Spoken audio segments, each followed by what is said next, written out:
বিএনপির নাম ভাঙিয়ে দেশের বিভিন্ন জায়গায় আওয়ামী লীগের নেতাকর্মীরা দখল, চাঁদাবাজি ও নানা অপকর্ম করছে বলে অভিযোগ করেছেন বিএনপি স্থায়ী কমিটির সদস্য সেলিমা রহমান।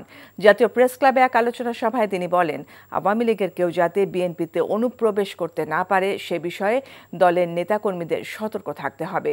তারেক রহমানকে নিয়ে বৈষম্য বিরোধী ছাত্র আন্দোলনের নেতারা যে বক্তব্য দিচ্ছে তা দুঃখজনক মন্তব্য করে সেলিমা রহমান বলেন, বিগত সরকারের আমলে সবচেয়ে বেশি রোষানলের শিকার হয়েছে বিএনপি, জীবন দিয়েছে হাজার হাজার নেতাকর্মী।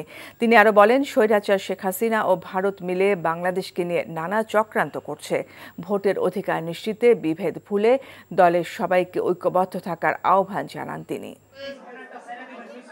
এখন বিএনপির নামে এই চাঁদাবাজি বিভিন্ন রকম কথা আসছে, কিন্তু আমরা বলতে চাই এগুলো কিন্তু বিএনপির নামে অনুপ্রবেশকারী বিভিন্ন আওয়ামী লীগের এরা।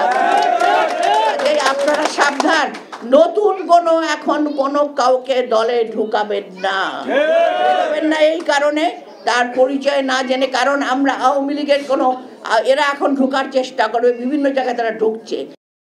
এনজিওর কিস্তি প্রথমবার বিকাশ পেমেন্ট করলেই 20 টাকা ইনস্ট্যান্ট ক্যাশব্যাক।